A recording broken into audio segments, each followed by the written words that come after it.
Voilà comment la croix a pourvu pour nous. Quelque chose a été prévu pour mettre à mort ce rebelle caché au fond de chacun de nous. Ça s'est passé à la croix. C'est pour ça que j'ai mis un petit peu de sombre, d'obscurité, parce qu'il y a toujours un peu d'obscurité dans notre vie. Mais voilà, la croix se dresse parce qu'elle a pourvu pour tout cela. Or, la sorcellerie, elle substitue à la puissance de la croix les efforts faits avec la chair et les moyens légalistes. C'est pour ça qu'elle est si puissante, la sorcellerie. Elle s'appuie sur les efforts que nous voudrions ou pensons pouvoir faire, peut-être même parfois même aider Dieu, hein, parce que peut-être Dieu il a quand même un peu besoin d'aide pour certains domaines de nos vies, pour les autres aussi. Hein. Et tout le légalisme, eh bien, il va se situer à ce niveau-là si nous ne discernons pas la puissance de la chair non crucifiée, toute cette sorcellerie qui se met en action. Si on ne la comprend pas, on ne comprendra jamais rien de la sorcellerie. Hein. La vérité, c'est que vous pouvez être soumis à toutes les règles que vous voulez, vous ne pourrez pas les respecter. C'est pour ça qu'on peut. C'est pas en lisant la loi, hein, les 10 commandements, que ça va changer votre vie. Ça ne va pas changer votre vie en soi. C'est un code moral inapplicable, impossible à suivre. Personne ne peut le suivre. Jamais personne n'y est arrivé du reste. C'est juste un pédagogue pour vous dire, voilà, tu te rends compte que tu es pécheur. Qui n'a pas menti, volé, raconté des bobards une fois dans sa vie? Mais tout le monde l'a fait. Et c'est juste pour vous montrer que tous les hommes sont pécheurs sans Jésus-Christ, sans cette de nouveau relation avec Dieu. C'est impossible à vivre, cette loi. Elle est inapplicable pour la nature charnelle. Elle n'a pas les moyens. C'est pour ça que Dieu veut juste qu'on le reconnaisse et puis qu'il se rende compte que, eh bien voilà, laissons-la être crucifiée sur la croix et regardons Jésus, ce qu'il a accompli pour nous, parce que lui, il a vécu pour nous faire comprendre. Et au travers de ça, comprenons l'incroyable amour que Dieu déverse au travers de ce Fils qui va remonter au ciel pour nous envoyer le Saint-Esprit. Waouh, ça c'est quand même formidable. Donc, vouloir revenir en arrière, revenir à une vie de règles, ben, c'est juste le fruit de la sorcellerie, quoi. Donc, voilà pourquoi il faut être très prudent dans tous ces jours. L'Église, une partie de l'Église pourrait penser avoir compris beaucoup de choses et bien s'en sortir finalement avec plein de moyens humains. Mais la Bible nous dit non. Elle nous dit non, non, non, non. Parce que maudit soit l'homme qui se confie dans l'homme et qui prend la chair pour son appui, qui détourne son cœur de l'Éternel. Jérémie 17,5. Et nous devons absolument être attentifs à ne pas nous remettre sous cette malédiction que la sorcellerie pourrait faire peser sur l'Église qui n'aurait pas ni le discernement ni compris comment ça fonctionne. Nous ne faisons plus confiance dans le surnaturel, plein de grâce et de puissance de Dieu. Nous nous confions dans ce que nous pouvons faire de mieux par nos propres moyens. Ça s'appelle la sorcellerie. Hein. Quel que va être notre choix? Quel va être notre choix? Et puis la question, c'est surtout comment prendre possession de ce qui est à nous, parce que ce n'est pas si simple, hein, finalement. Il faut quand même avoir cette révélation. Donc, à travers le sacrifice de Jésus sur la croix, Dieu nous a accordé un salut complet et parfait. C'est pour ça que j'aime dire ceci. Tout est fait à la croix, tout est accompli, c'est réellement fait. C'est pas parce qu'on n'y arrive pas, on n'arrive pas à le croire, on n'arrive pas encore à le pratiquer que c'est pas fait. C'est fait. Dans la position légale, Jésus a tout fait. Dans notre condition humaine, il va falloir rattraper la réalité de ce que Jésus a fait. Et c'est tout le parcours de notre vie. Donc Dieu nous a donné un guide divin pour nous conduire dans notre héritage. Et ce guide, eh bien, c'est le Saint-Esprit. Et comme nous le montre l'histoire de Josué et des enfants d'Israël, on a tous plus ou moins cette histoire en tête. Hein. Vous savez qu'à un moment donné, il dit à Josué, Dieu, je te donne le pays. Donc, on lit dans Josué chapitre 1, verset 2, je vous donne le pays. Je vous donne, c'est Dieu qui donne. Hein. Je vous donne le pays. Alors, on pourrait s'arrêter à ce verset-là et dire, oh, tout m'appartient, c'est formidable.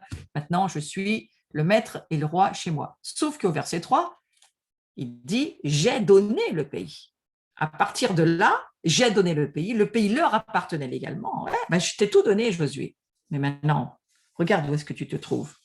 Et Josué, franchement, je pense qu'il pensait vraiment que le pays était à lui. Ben, il était légalement à lui, sauf qu'il n'était pas vraiment à lui, parce qu'il s'est retrouvé devant Jéricho, devant Haï, puis toutes les histoires on va dire du passage qu'il faut faire pour entrer dans le pays des promesses, dans le pays promis, dans le pays de Canaan. Ben, ça demandait quand même un certain nombre d'années et d'expérience pour y arriver. Et c'est l'histoire de notre vie aussi. Donc, à partir de j'ai donné le pays, passé composé, à partir de là, le pays, eh bien oui, il était vraiment à eux légalement. Et je crois que nous, le royaume de Dieu nous appartient légalement. Les saints posséderont le royaume, c'est au futur, mais c'est légalement, ce royaume, il est pour les saints. Maintenant, lesquels? Eh bien, c'est la question qu'il faut se poser, comment je vais m'approprier le royaume que Dieu me confie? Et c'est toute l'histoire de passer du légal à l'expérimental. La même chose est vraie en ce qui concerne le sacrifice de Jésus sur la croix. Jésus, il a tout accompli, il a pourvu un salut parfait, complet, tout est compris. C'est un package. Hein.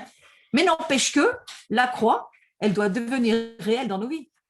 Et on doit apprendre à s'approprier en réalité toute la provision que Jésus a faite pour nous. Et c'est bien là où nous en sommes. Ce n'est pas une expérience unique, la croix, mais c'est une série d'expériences progressives. C'est pour ça qu'on parle d'un chemin de sanctification. Jamais on remet en question notre salut sur ce chemin de sanctification. Nous sommes sauvés, mais maintenant nous grandissons, nous mûrissons. C'est mieux que de pourrir. Hein. Donc il vaut mieux mûrir correctement. Et ce salut, il inclut eh bien, le pardon des péchés, la guérison physique, la délivrance des démons, la résurrection des morts, le fait de ne plus faire des œuvres mortes. Enfin, quand on lit les fondements dont parle Hébreux 6, les fondements du christianisme, on voit bien que c'est progressif. Mais tout cela, c'est compris dans le terme salut. Donc, on doit passer du légal à l'expérimental. Mais il faut quand même connaître au niveau légal quels sont nos droits, nos privilèges, qu'est-ce que Dieu a dit que nous étions, que nous sommes aujourd'hui. Qui sommes-nous? C'est pour ça que ce cours, qui suis-je, est selon moi très important. On doit saisir la réalité de la légalité.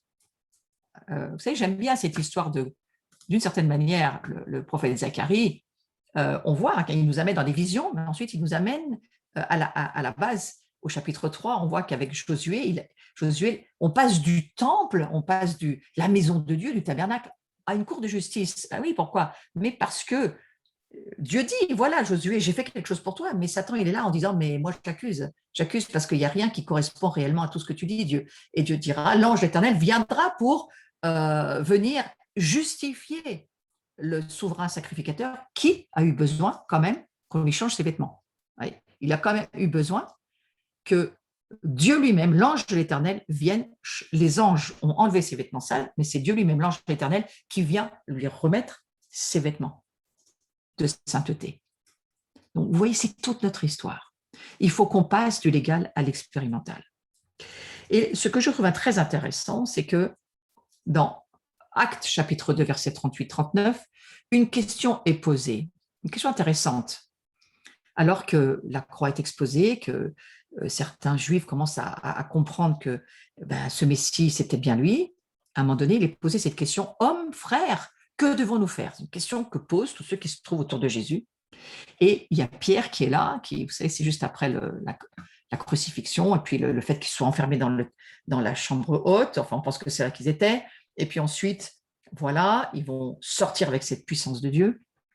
Mais il y a cette question dans Actes chapitre 2 qui se pose, mais qu'est-ce qu'il faut faire? Et Pierre, en tant que porte-parole de Dieu et de l'Église, il a donné 3 conditions qui sont extrêmement importantes, qu'il faut coller avec la révélation de la croix. Premièrement, il faut se repentir. Deuxièmement, il faut croire. Et troisièmement, il faut être baptisé.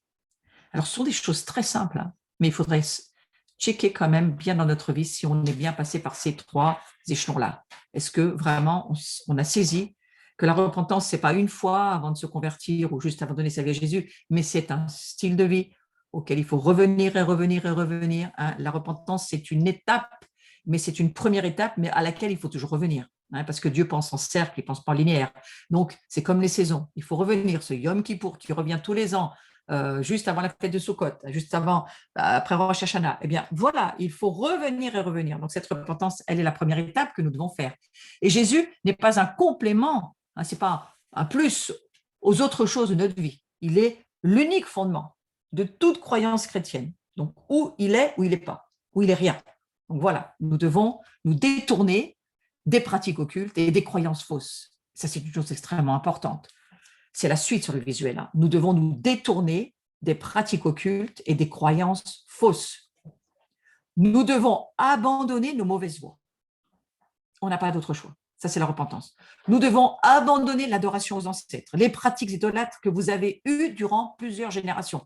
Nous devons abandonner. C'est pourquoi nous entendons en ce moment dans le monde prophétique certains apôtres, comme Natasha Grobutch, que je vous invite à aller écouter. Elle a écrit un livre extraordinaire que moi j'ai lu totalement et j'ai fait toutes les prières qui sont dedans. Je vous invite à les faire. Repentez-vous de vos lignées et faites toutes les prières que vous pouvez faire. C'est le moment. Nous avons encore un peu de temps pour nous préparer à ce qui arrive. Faites-le maintenant, ça vaut beaucoup mieux. Donc, nous devons nous repentir et nous devons rompre une bonne fois pour toutes avec cela et venir à Jésus. Voilà le minimum de ce que pourrait être la repentance. La première exigence qui varie jamais, ça ne varie jamais pour le salut, c'est la repentance. Il semble que Dieu dise à l'Église d'aujourd'hui, il y a un manque à ce niveau-là. Donc, moi, je l'entends et j'y réfléchis. Et en tous les cas, je me suis remis dans cette lecture de cet excellent ouvrage, mais il y en a d'autres sur la repentance. Il y en a beaucoup, beaucoup d'ouvrages. Allez-y, lisez-les. Cherchez ce que le Saint-Esprit veut bien pouvoir vous dire dans la préparation dans laquelle nous sommes, parce que les temps dans lesquels nous entrons sont des temps qui seront de plus en plus difficiles.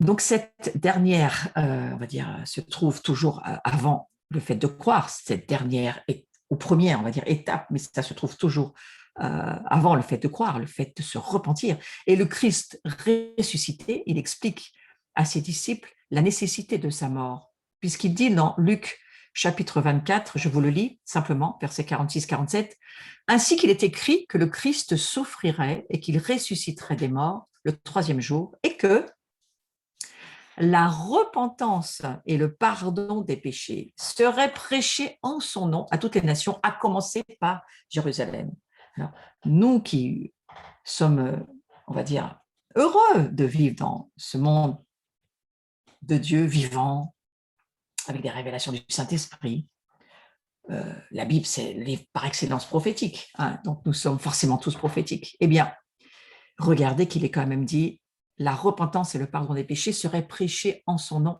à toutes les nations.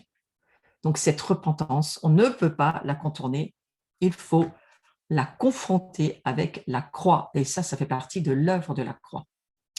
La deuxième chose importante, c'est celle de croire. Donc la première, je redis, c'est la première étape, c'est la repentance que nous devons faire. Vraiment, première étape, c'est important de le comprendre. Et la deuxième chose, c'est celle de croire. Après la repentance vient la foi. Beaucoup de gens qui combattent pour avoir la foi ne peuvent pas croire. Moi, j'ai tellement entendu de gens dans ma vie passée, quand j'étais dans les ministères de prière, même avant d'être dans, on va dire, l'ordination du pastorat ou de l'apostolat dans lequel je suis aujourd'hui, bien avant, je priais déjà pour des gens depuis des années. Et j'entendais souvent des gens me dire, me supplier, comment est-ce que je pourrais avoir la foi? Je crois qu'aujourd'hui, on a des réponses quand même qui sont assez claires. Avoir la foi, il y a la repentance. Donc, si tu veux pouvoir avoir la foi, il faut savoir qu'est-ce qu'il s'est passé dans ta vie, et puis la repentance, elle a sa place. Parce que des personnes qui ne se sont jamais repenties pourraient bien avoir un problème de foi.